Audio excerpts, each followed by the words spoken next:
राधे राधे दोस्तों। कैसे हैं आप सब।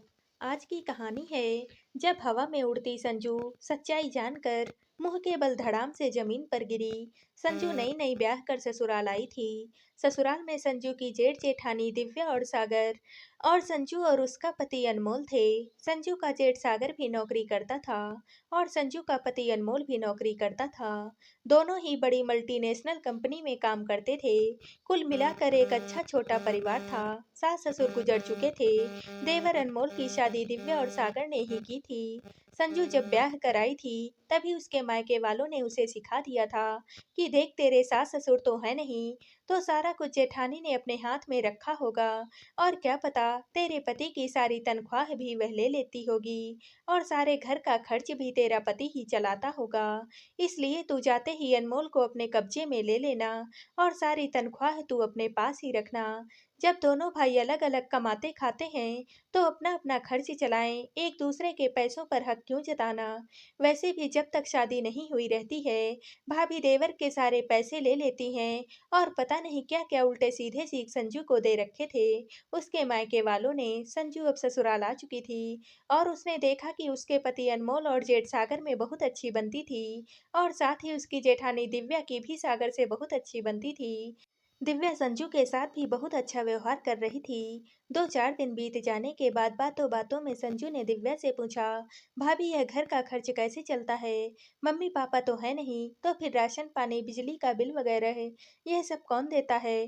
दिव्या को सुनकर थोड़ी हैरानी हुई लेकिन फिर उसने बोला, हाँ अब तुम नई नहीं हो तो तुम्हें बताना मेरा फर्ज है, क्योंकि अब तक तो मैं अकेली कई सालों से इस घर को चला रही थी, क्योंकि सास ससुर को गुजरे तो सालों हो चुके हैं और मेरी शादी का भी लगभग 15 साल हो चुके हैं। जब तक सास ससुर थे सारा कुछ सासू माँ ही देखती थी, मैंने कभी दिमाग नहीं लगाया।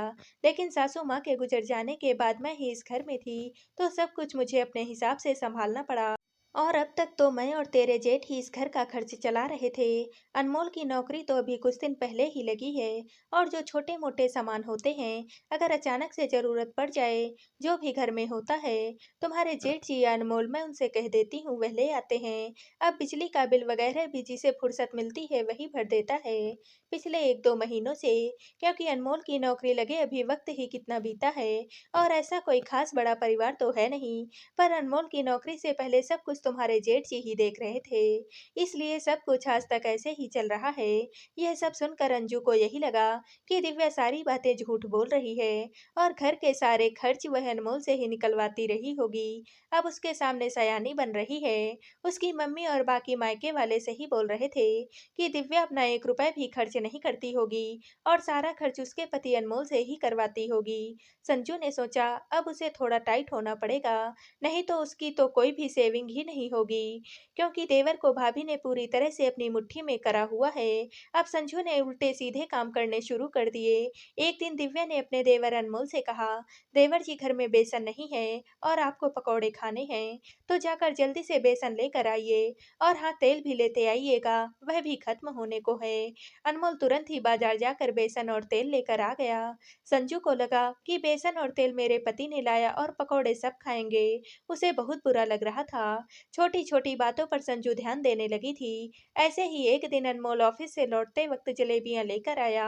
अनमोल ने काफ़ी जलेबी लाई थी, पर संजू को लगा कि हम तो सिर्फ 2 लोग हैं और अनमोल ने इतनी जलेबियां लाई है, हम 2 लोग खाएंगे और भाभी 4 लोग हैं, क्योंकि उनके 2 बच्चे भी हैं। यह तो ठीक बात नहीं है।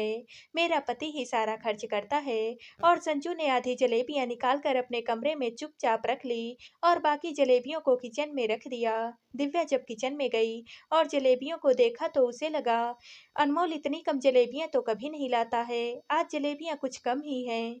दिव्या के दोनों बच्चों को जलेबियां बहुत पसंद थी, लेकिन कम जलेबियां होने की वजह से दिव्या ने थोड़ी थोड़ी जलेबियां ही बच्चों को दी और बाकी भी बांट दी। बच्चे हल्ला कर रहे थे, इतनी कम जलेबी चाचा लेकर आए तो संजू ने मजाक मजाक में बोल दिया, तो पापा को फोन कर दो, पापा और जलेबियां लेकर आ जाएंगे। जरूरी है कि चाचा ही जलेबी लेकर आए तभी जलेबियां खाई जाएं। दिव्या को यह बात बहुत बुरी लगी और उसने अपने बच्चों को डांटा कि जितनी जलेबियां हैं उसे चुपचाप खाओ, हो सकता है जलेबियां ना मिली हो, इसलिए चाचा ने कम जलेबियां लाई हों। इस तरह से यह बात वहीं पर खत्म कर दी दिव्या ने, क्योंकि वह बवाल नहीं करना चाहती थी, लेकिन अनमोल को भी यह बात अच्छी नहीं लगी। क्योंकि आज तक उसके घर में इस तरह की बात ही किसी ने नहीं की थी। बाद में मौका पाकर संजू ने अपने कमरे में छुपाई गई जलेबी चुपचाप से खा ली। संजू को लगता था घर के सारे खर्चे उसका पति अनमोल ही करता है और जेठ जी कुछ भी नहीं खर्च करते हैं, बल्कि दिव्या अपने सारे पैसे बचा लेती है। और संजू हिसाब लगाने लगी कि अब तक दिव्या ने उसके पति के कितने पैसे मार लिए होंगे और मोटी रकम जमा कर ली होगी। महीने के अंत में जैसे ही बिजली का बिल आया, संजू ने तुरंत जेठ जी सागर को बिल थमाते हुए बोला, भैया यह बिजली का बिल आया हुआ है, आप इसे भर दीजिएगा। दिव्या को बहुत हैरानी हुई कि इतनी भी जल्दी क्या थी और उसे समझ में आ रहा था कि संजू को लगता है सारा कुछ उसका पति अनमोल ही खर्च करता है, जबकि ऐसा कुछ भी नहीं था। और संजू को कुछ भी पता नहीं था कि कौन क्या खर्च करता है। फिर भी अभी संजू की शादी को 1-2 महीने ही हुए थे, इसलिए दिव्या कुछ बोलना ही नहीं चाहती थी। अगर वह कुछ बोलती तो लोग सोचते कि देखो इतने दिनों से साथ चल रहा था, देवरानी के आते ही जेठानी अलग हो गई, इसलिए दिव्या चुप हो जाती थी। संजू को लगता था कि संजू का पति अनमोल अपने भाई सागर से बहुत ज्यादा कमाता है और जेठ जी सागर की कोई खास आमदनी नहीं है, इसलिए दिव्या अपना सारा खर्चा अनमोल से ही निकलवाती रहती है। यह बात तो मुझे भी नहीं पता है कि संजू को ऐसा क्यों लगता था। संजू अनमोल के हर खर्चे पर अपनी नज़र रखती और कोशिश करती कि अनमोल कम से कम खर्च करे। दिव्या यह सब कुछ काफ़ी दिनों से देख रही थी और वह घर में कोई भी बवाल नहीं करना चाहती थी, क्योंकि दोनों भाइयों में बहुत प्रेम था और वह इस प्रेम को बिगाड़ना नहीं चाहती थी। संजू के जेठ जी सागर बहुत ही सीधे सरल स्वभाव के थे और उन्हें बहुत ज़्यादा दिखावा करना भी पसंद नहीं था। वह बहुत छोटी-छोटी चीज़ों में ही प्यार और अपनापन ढूँढते थे और कभी कोई बड़ा दिखावा भी नहीं करते थे। इसलिए संजू को लगता था कि उसके जेठ जी की कुछ खास आमदनी नहीं है। जैसे कि करवा चौथ के त्योहार पर अनमोल संजू के लिए एक महंगा मंगलसूत्र लेकर आया था और जेठ जी एक गजरा दिव्या को पहना रहे थे, जिसे देखकर संजू इतरा रही थी कि देखो मेरी किस्मत, मेरा पति मुझे सोने का मंगलसूत्र पहना रहा है और तुम्हारा पति एक गजरा, क्योंकि तुम्हारे पति की हैसियत ही नहीं है तुम्हें मंगलसूत्र देने की, ऐसा मन ही मन में संजू सोच रही थी। ऐसे ही एक बार संजू के जन्मदिन पर संजू और अनमोल बाहर खाना खाने के लिए गए। संजू को लगता था दिव्या और सागर कभी भी बाहर नहीं जाते हैं, क्योंकि सागर बहुत ही सरल स्वभाव का था और दिव्या को भी यह सब कुछ खास पसंद नहीं था, इसलिए सच में उन लोगों का बाहर जाना बहुत कम था। और वैसे भी उनकी शादी को 15 साल हो चुके थे और यह सब कुछ तो शुरू-शुरू में ही अच्छा लगता है, बाद में समय के साथ-साथ यह सब कुछ कम होने लगता है। लेकिन संजू को यह सब कुछ नहीं पता था कि दिव्या भी अपनी शादी के कुछ सालों तक इसी तरह का जीवन जीती थी, पर समय के साथ परिवर्तन आना लाज़मी है, इसलिए अब दिव्या और उसके पति बहुत ही साधारण जीवन जीते थे और ज़्यादा दिखावा नहीं करते थे। दिव्या के जन्मदिन पर जेठ जी कुछ भी लेकर नहीं आए थे, बस मोतीचूर के लड्डू लाए थे, क्योंकि दिव्या को मोतीचूर के लड्डू बहुत पसंद हैं। संजू को लगता था अब औकात ही नहीं है तो जेठ जी दे ही क्या सकते हैं। इसलिए संजू अनमोल को और भी बांध कर रखती कि कहीं अनमोल अपना पैसा अपने भाभी और भाई के ऊपर खर्च ना करता रहे। संजू हद से ज्यादा बदतमीज होती जा रही थी और दिव्या के भी बर्दाश्त की सीमा खत्म होती जा रही थी, क्योंकि हर किसी का एक आत्मसम्मान होता है और कोई भी अपना आत्मसम्मान किनारे करके रिश्ते नहीं निभा सकता। अपनी शादी की सालगिरह पर अनमोल ने संजू को बहुत सुंदर सोने का हार और साड़ी ला कर दी। अनमोल एक जैसी 2 साड़ियां लाया था और एक उसने अपनी भाभी दिव्या को दी। संजू ने इतराते हुए बोला, लो भाभी, आप भी यह महंगी साड़ी पहन लो अपने देवर की तरफ से, क्योंकि भैया तो आपको कुछ देने वाले हैं नहीं, उनकी हैसियत तो है ही नहीं आपको महंगे तोहफे देने की। कोई बात नहीं, आपके देवर की हैसियत तो है। देखिए, जैसे साड़ी अपनी पत्नी के लिए लाए हैं, वैसी ही साड़ी भाभी के लिए भी लाए हैं। वैसे भी इतनी महंगी साड़ी भैया आपको कहाँ दिलवाने वाले हैं, उनका बजट नहीं होता होगा ना। अपने पति के लिए संजू के मुंह से इतनी घटिया बातें सुनकर दिव्या का खून खौल गया। अनमोल भी हैरान हो गया कि यह संजू भाभी से कैसी बातें कर रही है। उधर सागर में भी संजू की यह सारी सच्चाई सुन ली थी और उसे भी बहुत गुस्सा आ रहा था। इतने सीधे सरल स्वभाव के व्यक्ति को भी गुस्सा आ रहा था। संजू की कटीली बातों से अनमोल बहुत जोर से संजू से बोला, तुम्हारी हिम्मत कैसे हुई भाभी से ऐसी बातें करने की और भैया के बारे में इतनी गलत बात करने की, समझ क्या रखा है तुमने? संजू ने भी जोश में बोला, हाँ हाँ, भाभी ने तुम्हें अपने पल्लू से जो बांध रखा है, तो तुम भाभी की साइड तो ही लोगे ना। वैसे भी इतने सालों से पूरे घर का खर्चा तो तुम ही चला रहे हो, भाभी का सारा परिवार तो तुम ही देख रहे हो, तो तुम्हारे भाई भाभी तुम्हें इतनी आसानी से तो छोड़ने वाले हैं नहीं, क्योंकि खुद की तो कोई कमाई है ही नहीं और भाई की कमाई पर ऐश कर रहे हैं। लेकिन कान खोलकर सुन लो, मैं यह सब कुछ होने नहीं दूंगी, क्योंकि तुम्हारी पत्नी मैं हूँ। कल को हमारे भी बाल बच्चे होंगे, हमारी भी जरूरतें बढ़ेंगी और तुम अपना सब कुछ अपने भाई भाभी और उनके बच्चों पर लुटाते रहोगे, तो मेरे पास क्या बचेगा? तो तुम कान खोलकर सुन लो और आप लोग भी सुन लीजिए, हम अब इस घर में नहीं रहेंगे और तुम तुरंत कोई नया घर लेने का इंतजाम करो। इतना पैसा तो तुम कमाते ही हो कि एक घर तो ले ही सकते हो। भले ही तुम्हारे भाई ना कमाते हों, तो यह घर हम उन्हें दे देंगे दान में, क्योंकि उनकी औकात तो है ही नहीं कि वह कोई घर ले सकें। तो माँ-बाप का घर वह रख लें, हमें नहीं चाहिए। लेकिन अब मैं उनके साथ रहकर अपना और नुकसान नहीं करना चाहती हूँ। संजू पता नहीं क्या-क्या बोले जा रही थी, बिना कुछ भी जाने। अनमोल और सागर तो हैरान हो गए संजू की बातों को सुनकर कि कितनी गंदी बातें कर रही है संजू। सागर को तो समझ में ही नहीं आ रहा था, संजू उसके बारे में इतनी घटिया बातें कैसे बोल सकती है। और अनमोल तो शर्मिंदगी से नजर ही नहीं उठा पा रहा था कि उसकी पत्नी इतनी गंदी बातें उसके बड़े भाई भाभी के लिए बोल रही है। लेकिन दिव्या की आंखों में अंगारे उतर आए थे और आज वह संजू का सारा गुमान उतारने वाली थी। उसने बहुत जोर से दहाड़ा, संजू अपनी जुबान पर लगाम दो, नहीं तो जबान काट दूंगी। समझ क्या रखा है तुमने खुद को? जब से इस घर में आई हो अपना हुक्म चला रही हो। मैं तुम्हारी नौकर नहीं हूँ, तुम्हारी जेठानी लगती हूँ। और किस गुमान में जी रही हो तुम कि तुम्हारा पति बहुत ज्यादा कमाता है और मेरा पति कुछ भी नहीं कमाता? दिमाग भी है तुम्हारे पास? क्या दिखावा करने से ही सब कुछ होता है? 1 साल हुआ है तुम्हारी शादी को और मेरी शादी को लगभग 16 साल होने को हैं। तो क्या हम शादी के 16 साल बाद भी यह सब छोटे-छोटे गिफ्ट वगैरह देकर एक दूसरे को अपना प्यार साबित करते रहें? यह सब शादी के 1-2 सालों तक ही ठीक लगता है, उसके बाद परिवार बढ़ता है और यह सब चीज़ बंद हो जाती है। लेकिन इसका यह मतलब नहीं होता कि अगला कमा नहीं रहा है।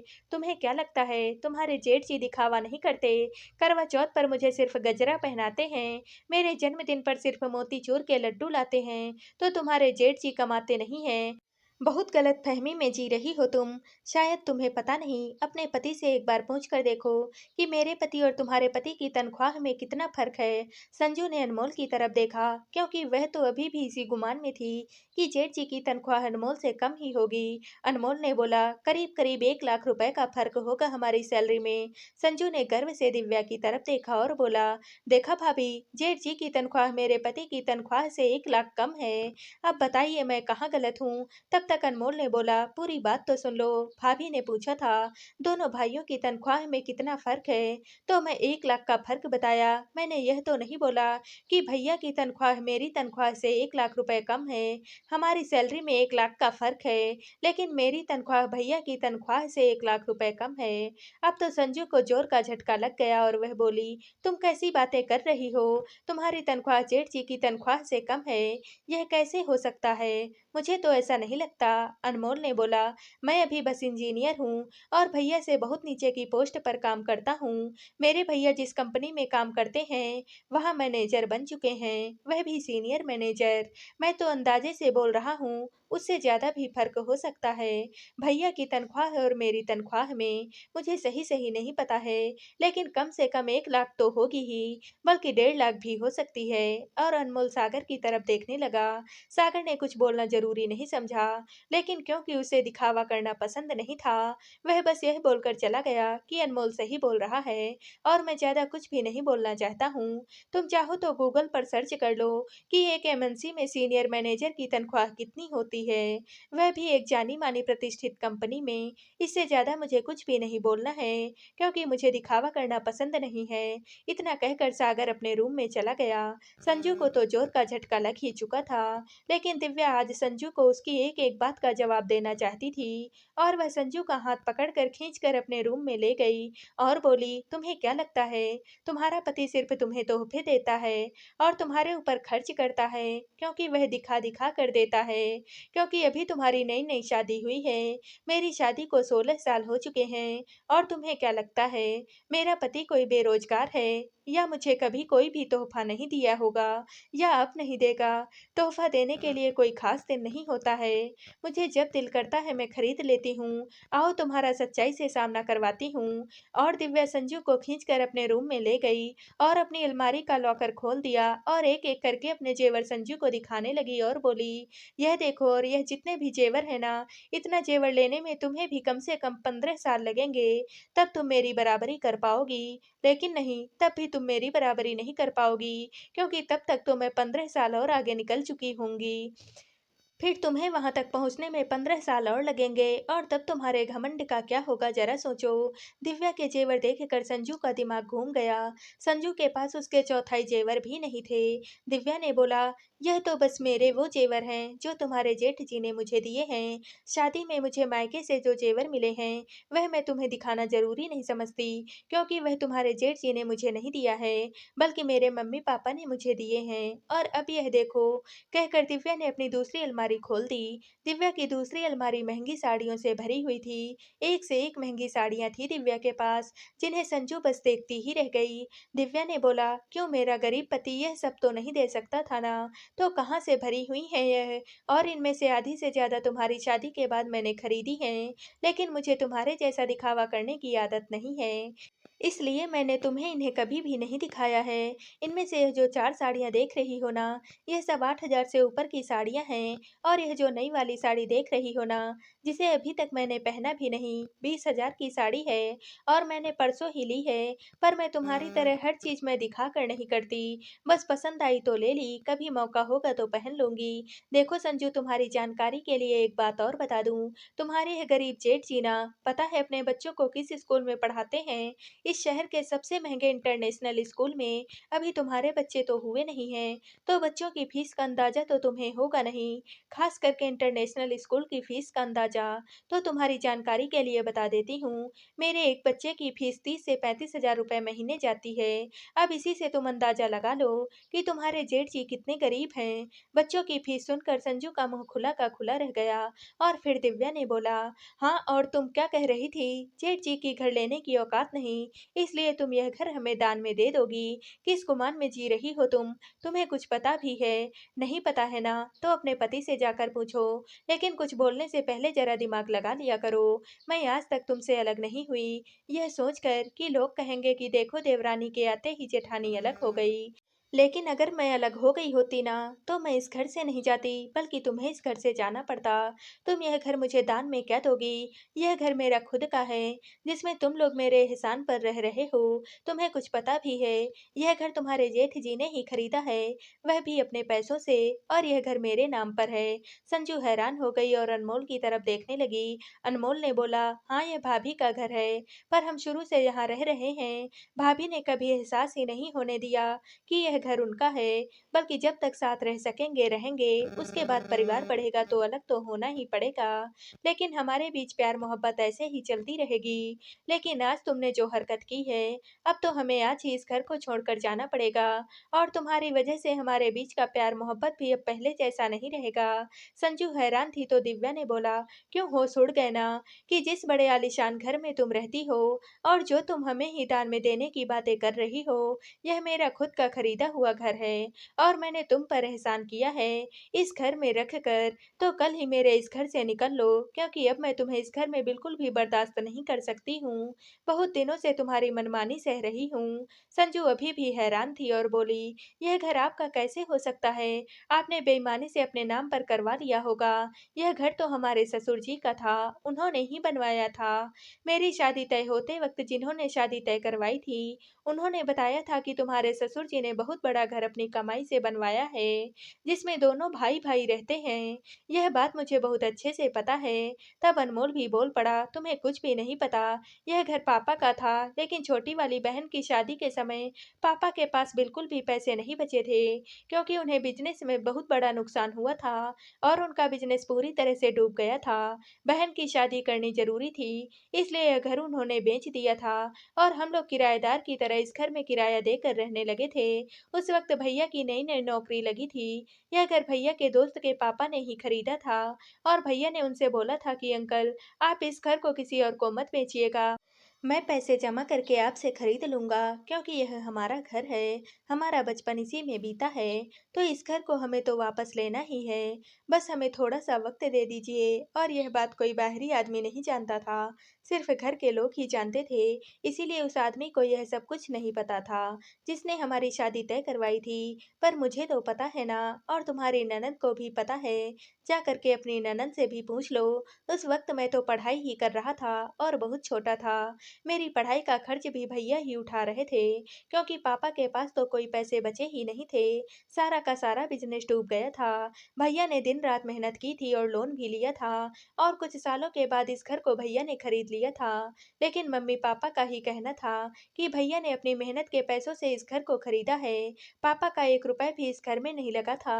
इसलिए मम्मी-पापा ने ही कहा था कि घर दिव्या भाभी के नाम पर खरीदो, क्योंकि तुम्हारा पैसा लगा है, लोन भी तुम ही चुकाओगे, तो यह घर भी तुम्हारा ही होना चाहिए। कल को अनमोल भी बड़ा होकर नौकरी करेगा, तो अपने लिए घर खरीद लेगा, जिसका जो हक है उसे मिलना ही चाहिए। और यह सब कुछ मेरे सामने की बात है, इसमें कोई भी बेईमानी नहीं है और यह बात भी मैं बहुत अच्छे से जानता हूँ, लेकिन तुम्हें तो बस बकवास करने की आदत है। देख लिया अपने बकवास का नतीजा। अरे तुम्हारे पास दिमाग नहीं है क्या? तुम्हें पता नहीं भैया किस पोस्ट पर काम करते हैं? उसके बाद भी तुमने यह सोच लिया कि उनकी कुछ खास कमाई नहीं है, उनकी कमाई तक पहुँचने में मुझे सालों लगेंगे, समझी? संजू के पास दिव्या और अनमोल की बातों का कोई भी जवाब नहीं था। वह अपनी ही कही बातों में फँस चुकी थी और दिव्या के जेवर और साड़ियाँ देखकर तो उसका दिमाग ही चकरा गया था। ऊपर से जब से उसे यह पता चला कि यह घर दिव्या का है, तब से तो संजू को काटो तो खून नहीं वाला हाल हो गया था। संजू के पास चुप रहने के अलावा कोई भी दूसरा विकल्प नहीं था।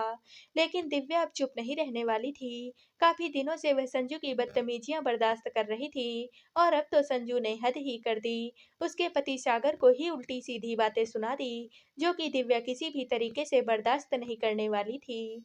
इसीलिए दिव्या ने अनमोल से कहा, अनमोल मुझे तुमसे कोई भी गिला-शिकवा नहीं है, लेकिन पति-पत्नी का रिश्ता ही ऐसा होता है कि एक दूसरे का साथ निभाना पड़ता है। मैं तुम्हारी पत्नी के साथ एक छत के नीचे नहीं रह सकती। संजू जो भी है, जैसे भी है, तुम्हारी पत्नी है, तो तुम्हें तो हर हाल में संजू का साथ देना ही है। तो तुम अपने रहने का इंतजाम कहीं और कर लो या अपने लिए फिर कोई नया घर खरीदो, लेकिन अब एक छत के नीचे हमारा गुजारा संभव नहीं है। मैंने तो यही चाहा था कि जब तक हो सकेगा हम एक साथ ही रहेंगे, लेकिन संजू ने अब ऐसा माहौल कर दिया है, इतनी गंदगी फैला दी है, अब मैं एक साथ रहने का सोच भी नहीं सकती हूँ। इतना कहकर दिव्या अपने कमरे में चली गई। अनमोल जाते हुए दिव्या को देख रहा था और संजू से बोला, देख लो अपने किए का अंजाम। अभी मेरी शादी में 1 साल भी नहीं हुआ है और इतने सालों से भाई भाभी मुझे इतने प्यार से अपने साथ रखे हुए थे। आज तुम्हारी वजह से उन्हें बोलना पड़ा कि मैं अपना ठिकाना कहीं और देख लूं। तुम्हें क्या लगता है मैं तुरंत ही कोई मकान खरीद लूंगा? तो सुनो, मेरी नौकरी लगे अभी 1 साल ही हुआ है। शादी के वक्त ही तुरंत मेरी नौकरी लगी थी, तो मेरे पास इतनी सेविंग नहीं है कि मैं तुरंत मकान खरीद लूंगा। और अगर मैंने लोन ले लिया तो बहुत वक्त लगेगा उस लोन को चुकाने में, क्योंकि डाउन पेमेंट करने के लिए मेरे पास कुछ खास रकम नहीं है। क्योंकि जब से शादी हुई है मेरे खर्च काफ़ी बढ़े हुए हैं। मैंने तुम्हारे जेवरों पर और घूमने फिरने में और कपड़ों पर सारे पैसे उड़ा दिए हैं, कोई खास सेविंग नहीं की है। तो इस गुमान में तो रहना भी मत कि मैं अभी तुरंत कोई मकान खरीद लूंगा। इसलिए अपना सामान पैक कर लो, हम कल ही किसी किराए के घर में शिफ्ट हो जाएंगे। और हाँ, सामान क्या पैक करना है, हमारा इस घर में से हमारा सामान है ही क्या, सिवाय कपड़ों के। सारा सामान तो भाई भाभी का है। मैंने कभी भी कुछ भी नहीं खरीदा है इस घर में, क्योंकि भाई भाभी ने कभी खरीदने ही नहीं दिया और बोला था कि जब तेरी शादी हो जाएगी तब तू अपने लिए जो खरीदना चाहे खरीदना, पर अभी यह घर हमें चलाने दे। और हाँ, जिस वक्त तुमने बहुत बदतमीजी के साथ भैया को बिजली का बिल जमा करने के लिए बोला था ना, मैं तो उसी वक्त तुम्हें जवाब देने जा रहा था, लेकिन भैया ने इशारे में मुझे मना कर दिया था। और उसकी सच्चाई भी सुन लो, बिजली का बिल तो आज तक वैसे भी वही जमा करते थे, मैंने कभी कुछ भी नहीं किया है, सब कुछ भैया भाभी ही मैनेज करते थे। हाँ, थोड़ा बहुत बेसन सूजी सब्जी वगैरह भाभी मुझसे कभी कभी मंगवा लेती थी, जो कि बहुत हल्के फुल्के खर्च होते थे। वह भी भाभी ने मेरी नौकरी लगने की बात ही शुरू किया था मेरे कहने पर। उसके पहले तो अगर भाभी को कुछ भी मंगवाना होता था तो वह मुझे पैसे पकड़ाती आती थी, क्योंकि उन्हें पता था मैं कुछ कमाता नहीं था, लेकिन तुमने आते ही सबसे पहले उसी का हिसाब ले लिया था। क्योंकि तुम तो अपने मायके से यही सब कुछ सीख कर आई थी, तो तुम्हारे मायके वालों ने यह पता नहीं लगाया कि मेरी नौकरी लगे कितना वक्त हुआ है। शादी से 1 महीने पहले ही मेरी नौकरी लगी थी, तो खुद ही सोच लो मैंने इस घर पर कितना खर्च किया होगा। लेकिन फिर भी भाभी ने यह सब बातें तुम्हें नहीं बताई और बोला था कि दोनों भाई मिल बांट कर खर्चा चला लेते हैं, जबकि सच्चाई यह थी कि सारा घर का खर्च भाई भाभी ही चलाते थे। लेकिन मेरी इज्जत भाभी ने तुम्हारे सामने रख ली और तुम्हें बहुत गुमान था ना कि भाभी मेरे से सारे पैसे ले लेती होगी। अरे मेरे पास पैसे थे ही कहाँ जो भाभी मेरे से पैसे ले लेंगी। मैं तो खुद अपने खर्चों के लिए भाभी से पैसे मांगता था, और जब मैंने कमाना शुरू किया उसके अगले महीने मेरी शादी हो गई। तो खुद ही सोच लो कि मेरे कितने पैसे अब तक भैया भाभी ने ले लिए होंगे। तुम्हारा तो अधिक से अधिक मकसद यही होता है कि सारा खर्च भैया करें और हमारे सारे के सारे पैसे बच जाएं, जो कि भैया भाभी करते भी जा रहे थे। उन्होंने कभी कुछ भी नहीं कहा, लेकिन आज तो तुमने सारी सीमाएं ही पार कर ली और सब कुछ खत्म कर दिया। और अब कुछ भी कभी भी ठीक नहीं होने वाला है, क्योंकि रिश्तों में एक गांठ पड़ गई है। संजू के पास अनमोल की बातों का कोई भी जवाब नहीं था। अनमोल ने बोला, अब मेरा मुंह क्या देख रही हो, जाकर अपने कपड़े पैक करो, हम सुबह यहाँ से निकल जाएंगे। क्योंकि अब तो अगर भैया मुझे रोकेंगे भी तो भी शर्म के मारे मैं इस घर में नहीं रुक पाऊंगा। संजू चुपचाप से अपने कमरे में चली गई अपना सामान पैक करने के लिए। तो दोस्तों, आप सबको ये कहानी कैसी लगी, कमेंट करके जरूर बताइएगा और वीडियो को लाइक व शेयर कीजिएगा। दोस्तों, अगर आप इस चैनल पर नए हैं और अब तक आपने हमारे चैनल को सब्सक्राइब नहीं किया है, तो प्लीज और कहानियों से जुड़ने के लिए हमारे चैनल को सब्सक्राइब कर लीजिएगा। कल मिलते हैं एक और नई कहानी के साथ। आप सभी का बहुत बहुत धन्यवाद।